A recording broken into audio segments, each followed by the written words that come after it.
کسی بھی گروپ کے مفاد میں، کسی خاص ملک یا لابی کے مفاد میں ہوں۔ جی ہاں، پاکستانی حکومت نے یہ سنجیدہ اقدامات کیے ہیں۔ اس کی واضح مثال ہم دیکھ رہے ہیں کہ آذربائیجان کے وزراء اور ترکی کے وزراء مستقل پاکستان کا دورہ کر رہے ہیں، اور پاکستان کی سول اور عسکری قیادت بھی وہاں کا دورہ کر رہی ہے۔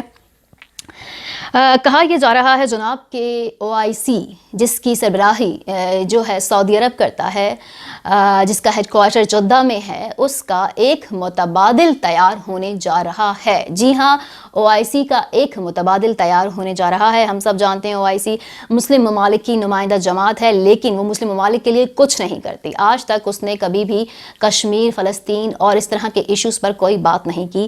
صرف اور صرف اس کی وجہ یہ ہے کہ وہ سعودیہ کی سربراہی میں ہے، اور سعودیہ چلتا ہے جناب امریکہ اور اسرائیل کے اشاروں پر، اور اس لیے اب وہ مسلم ممالک کے لیے اپنی اہمیت کھو چکا ہے۔ جو OIC کے متبادل ایک بننے جا رہی ہے، اور یہ بھی پریڈکٹ کیا جا رہا ہے کہ بہت جلد اس کا آن بورڈ سمٹ اسلام آباد میں ہوگی۔ اس کو سپورٹ کر رہا ہے چین۔ جی ہاں، پاکستان کو چین بھرپور سپورٹ کر رہا ہے، اور چین کی یہ کہنا ہے کہ پاکستان ان مسلم ممالک کا جو اس کی طرح جمہوریت پسند ہیں، جہاں بادشاہت نہیں ہے، جہاں پہ اسلامی اور معاشرتی اقدار سیم ہے جیسے کہ پاکستان اور ترکی کی، ان ممالک کو اپنے ساتھ ملائے اور ایک نئی جو ہے وہ آرگنائزیشن کو لیڈ کرے، اور چین اس میں پاکستان کا بھرپور ساتھ دے گا۔ یہاں پہ آپ یہ بات بالکل نہ بھولیں کہ جب محمد بن سلمان نے پاکستان کو آنکھیں دکھائیں اور ہم سے اپنا قرضہ واپس مانگا، تو چین کے ہی پیسوں سے ہم نے وہ قرضہ ادا کیا ہے، چین کے ہی تعاون سے ہم نے وہ قرضہ ادا کیا ہے۔ اب چونکہ ہم نے ایک اشکول توڑ دیا ہے تو اب ان کو تکلیف ہو گئی ہے، اور وہ بڑے سرد دور کے باوجود پاکستان تشریف لا رہے ہیں۔ جی ہاں، سعودیہ کا شہزادہ پاکستان تشریف لا رہا ہے، اور اس کے پیچھے پاکستان کی بہت بڑی وکٹری ہے جناب، اور اس وکٹری میں کنٹریبیوٹ کر رہا ہے چین اور ترکی۔ سعودی عرب کی جو سربراہی، اس کا جو اتحاد ہے یا اس کی جو ایک بالادستی ہے، وہ بھی ایک طرح سے اب وہ خطرے میں پڑ چکی ہے۔ جب مسلم بلاکس آپس میں ڈیوائیڈ ہوں گے، کچھ ممالک جہاں پہ اسلام بادشاہت کا نظام ہے وہ سعودیہ کے ساتھ، اور جہاں جمہوری نظام ہے وہ پاکستان اور ٹرکی کے ساتھ ہوں گے، تو تشویش کا تو سبب بنتا ہی ہے سعودی عرب کا اس چیز پہ۔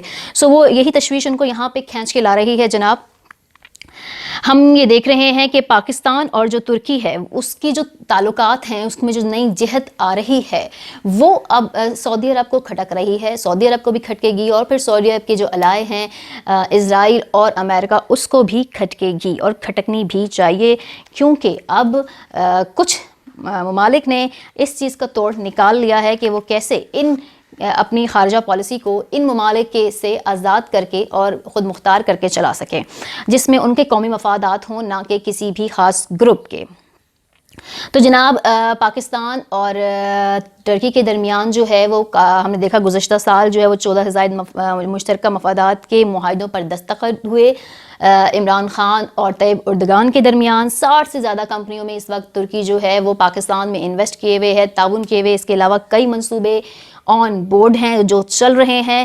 عالمی سطح پر دونوں ممالکوں نے اپنے درمیان تجارت کا جو نظام ہے اس کو مربوط کرنے اور تیز تر کرنے کی ایفرٹس شروع کر دی ہیں، اور اس کی سب سے بڑی مثال یہ ہے کہ پاکستان جو کہ پہلے امریکہ اور یورپ سے چیزیں منگواتا تھا، جو اس کا درآمدات تھیں ان کی کوالٹی کی وجہ سے، اب اس نے اپنے اس درآمدات کا بوجھ ترکی کی جانب کرنے کا فیصلہ کر لیا ہے۔ جی ہاں، یہ بہت اہم چیز ہے کہ ٹرکی جو ہے وہ یورپ اور امریکہ کے معیار کی جو ہے وہ اشیاء بناتا ہے، اور ہم اب ٹرکی سے اپنی برآمدات کا سلسلہ جوڑیں گے، جس سے ہم دونوں ممالک کے درمیان مزید جو ہے وہ قربتیں بھی بڑھیں گی، مزید مضبوطیاں بھی آئیں گی، اور یہ تعلقات نئی چیز کو آگے بڑھانے میں مدد کرے گا۔